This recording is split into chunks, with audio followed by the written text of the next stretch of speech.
Assalamualaikum warahmatullahi wabarakatuh. Bismillahirrahmanirrahim. Alhamdulillahirabbil alamin wa bihi nasta'in wa ala umuri dunya waddin. Wassalatu wassalamu ala asrofil anbiya'i wal mursalin sayyidina wa maulana Muhammadin. Amma ba'du. Yang saya hormati dosen pengampu mata kuliah Sejarah Peradaban Islam Dr. Nailun Naja MTHI, dan tak lupa pula kepada para teman-teman yang saya cinta sayangi. Maksud dan tujuan saya membuat video ini yaitu untuk memenuhi tugas ujian tengah semester di Institut Agama Islam Nazhatul Thulab dalam mata kuliah Sejarah Peradaban Islam. Baik, langsung saja biar menghemat waktu. Kali ini saya akan mempresentasikan tentang kemajuan ilmu agama, filsafat, pendidikan, dan sains di dinasti Abbasiyah. Dinasti Abbasiyah adalah dinasti yang dipimpin oleh seseorang yang berkhutbah di Masjid Kufah pada tahun 750 Masehi. Ia dijuluki As-Safa. Nama aslinya As-Safa yaitu Abu Abbas Al-Safa, yang merupakan tokoh utama di dinasti Abbasiyah dan sekaligus khalifah pertama di dinasti Abbasiyah. Dinasti Abbasiyah adalah dinasti yang lahir setelah runtuhnya dinasti Umayyah. Keruntuhan tersebut disebabkan oleh banyaknya konflik internal dan eksternal di dinasti Umayyah, sehingga dinasti Abbasiyah lahir sebagai kekuatan baru dalam dunia perpolitikan umat Islam, sehingga mampu melahirkan kemajuan peradaban yang disebut-sebut dengan era keemasan atau The Golden Age. Dinasti Abbasiyah memiliki dua periode, yaitu periode pertama dan periode kedua. Pada periode pertama kekuasaannya, yaitu pada tahun 132 Hijriah sampai dengan 656 Hijriah, memiliki otoritas politik yang sangat kuat. Tapi bukan hanya dalam dunia politik saja, ternyata dalam dinasti Abbasiyah juga memiliki kemajuan dalam ilmu pengetahuan seperti ilmu agama, sains, dan ilmu lainnya. Seperti dalam ilmu agama, dalam ilmu fikih misalnya, muncullah ulama-ulama dengan berbagai madhab, seperti Imam Abu Hanifah dengan madhab Hanafi pada tahun 150 Hijriah, dan Imam Abdullah Muhammad Idris Asy-Syafi'i dengan madhab Syafi'inya pada tahun 241. Sedangkan dalam bidang teologi juga memiliki perkembangan yang sangat besar. Lahir aliran Mu'tazilah yang merupakan aliran resmi dari kerajaan. Sedangkan pada aliran-aliran lain ada Ahlus Sunnah wal Jamaah, yang mana dimotori langsung oleh Abu Hasan Al-Asy'ari dan Abu Mansur Al-Maturidi. Sedangkan pada ilmu lain seperti dalam ilmu hadis, pada dinasti Abbasiyah juga memiliki perkembangan yang sangat pesat. Yaitu pada hal itu, pada dinasti Abbasiyah maksud saya, banyak usaha-usaha penelusuran dan penghimpunan hadis yang berpusat di Mekah, Madinah, Basrah, dan Kufah, dan tempat-tempat lain. Ulama yang paling terkenal pada saat itu yaitu Ibnu Jurayj pada tahun 150 Hijriah, yang mana kumpulan hadisnya itu di Mekah. Seperti itu. Sedangkan dalam ilmu tafsir, yang merupakan ilmu mandiri, ilmu yang terpisah dari hadis, juga memiliki perkembangan yang sangat pesat. Buku tafsir lengkap pertama dari surah Al-Fatihah sampai surah An-Nas ditulis oleh seseorang yang dijuluki Al-Farrah, yaitu Yahya bin Ziyad Al-Dailawi pada tahun 211 Hijriah. Sedangkan pada ilmu sejarah tidak mau kalah dalam kemajuannya. Dalam ilmu sejarah juga mengalami kemajuan yang sangat pesat. Buku sejarah pertama itu ditulis oleh Ibnu Ishaq pada tahun 152 Hijriah dan diringkas oleh Ibnu Hisham pada tahun 218 Hijriah. Seperti itu. Nah, sekarang dalam bidang sains dan teknologi, juga tidak mau kalah dalam kemajuan dan juga berkembang sangat pesat pada dinasti Abbasiyah. Bahkan jika ditelusuri lebih lanjut, perkembangan sains pada saat itu lebih mendahului ilmu filsafat. Hal ini bukan tanpa sebab, karena orang-orang Arab pada saat itu lebih memilih menerjemahkan sains karena sains memiliki implikasi kemanfaatan bagi kehidupan daripada ilmu filsafat. Jadi kemajuan ilmu sains pada saat itu lebih dahulu dari ilmu filsafat. Dalam bidang kedokteran, misalnya dalam bidang kedokteran itu banyak pengembangan dalam pengobatan. Hal ini ditandai dengan berdirinya sekolah kedokteran tingkat tinggi, yang mana mayoritas pengajarnya itu dari Iran, Yunani, dan Syria.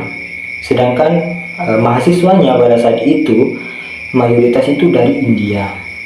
Dan tokoh atau ilmuwan dalam kedokteran atau tokoh yang paling terkenal pada saat itu bernama Ibnu Sina. Sedangkan dalam sains, misalnya dalam matematika, dalam ilmu matematika itu ada tokoh yang sangat terkenal, yaitu Muhammad Ibnu Musa Al-Khawarizmi, pencetus ilmu algebra dan ilmu algoritma. Pada dinasti ini juga banyak juga ada penemuan dan inovasi seperti penemuan atau penerjemahan buku-buku sains pada saat itu yang diterjemahkan kepada buku bahasa Arab, yang mana orang tersebut akan dibayar sesuai dengan berat buku pada saat itu. Apabila berat bukunya itu sangat berat, maka akan dibayar dengan berat buku yang ia terjemahkan, seperti itu. Penemuan pada saat itu pada dinasti Abbasiyah juga ada, yaitu pengembangan teknologi pembuat kertas, yang mana kertas pertama kali itu ditemukan atau digunakan oleh orang Cina, yang mana orang Cina hanya menggunakan seadanya saja tanpa pengembangan.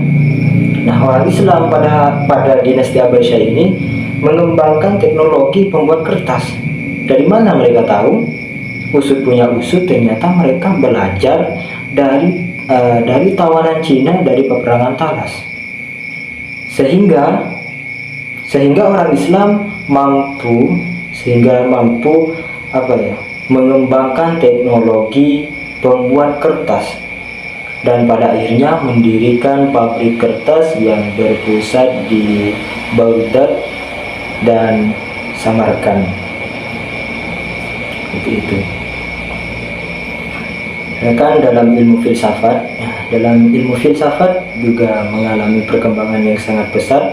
Lahirlah ilmuwan populer pada saat itu, ilmuwan yang populer atau ilmuwan dengan segala pemikirannya, seperti Al-Kindi, Al-Farabi, dan Ibnu Sina.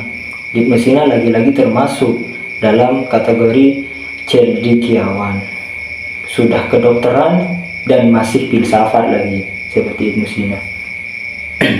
Sedangkan pada dunia pendidikan pada saat periode pertama ini memiliki perkembangan yang sangat pesat juga, yaitu dengan berdirinya lembaga-lembaga seperti masjid, pembangunan masjid yang digunakan untuk tempat belajar, bukan hanya untuk tempat beribadah saja. Bahkan masjid sempat ditempati untuk tempat buku atau perpustakaan, seperti itu.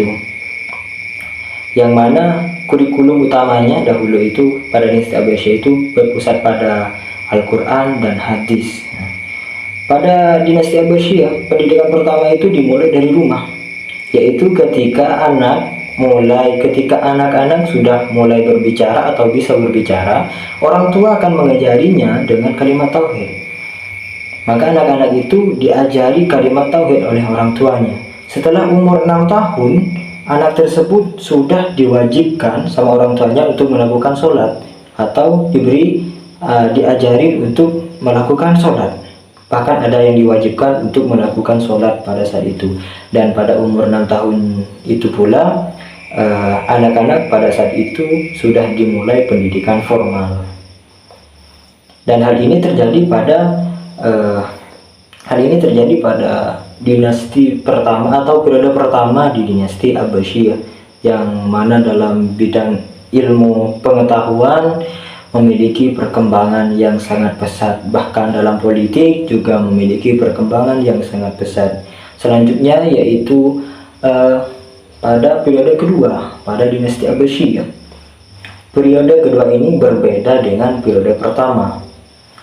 Periode kedua ini berlangsung pada tahun 945 Masehi sampai dengan 1258 Masehi. Pertama, yaitu pada periode kedua ini dinasti Abbasiyah mengalami penurunan politik atau keruntuhan politik. Perpolitikannya tidak sekuat di periode pertama. Dan juga khalifah pada saat itu kehilangan otoritas kepemimpinannya atau kekuasaannya. Para khalifah pada periode kedua ini kehilangan otoritas kekuasaannya. Dan juga disertai dengan adanya negara-negara baru yang berdiri sendiri atau berpecah belah di dinasti Abbasiyah, sehingga hal itu menjadi salah satu keruntuhan dinasti Abbasiyah. Dan salah satu keruntuhan dinasti Abbasiyah yaitu karena kerajaan pada saat itu menggunakan harta sebagaimana tidak semestinya atau menghambur-hamburkan harta. Jadi keluarga kerajaan pada saat itu menggunakan harta menggunakan harta dengan tidak sebagai semestinya atau menghambur-hamburkan harta, sehingga perekonomian di dinasti Abbasiyah semakin menurun dan tidak stabil. Dan hal itu menjadi salah satu sebab dinasti Abbasiyah menjadi runtuh. Dan pada akhirnya Baghdad atau dinasti Abbasiyah runtuh atau dikalahkan oleh bangsa Mongol yang dikomando oleh Hulagu Khan, dan pada akhirnya berakhirlah dinasti Abbasiyah. Namun walaupun dinasti Abbasiyah berakhir, kita pada saat ini masih bisa menikmati era-era keemasan atau sisa-sisa era-era keemasan pada dinasti Abbasiyah. Kita masih bisa menikmati. Hal ini menjadi bukti bahwa umat Islam pernah memiliki era keemasan atau the golden age, yaitu pada dinasti Abbasiyah. Sekian dari saya presentasi pada video ini. Banyak kekurangan dari saya atas presentasi ini. Saya mohon maaf tiada batas. Wabillahi wal taufiq wal hidayah. Assalamualaikum warahmatullahi wabarakatuh.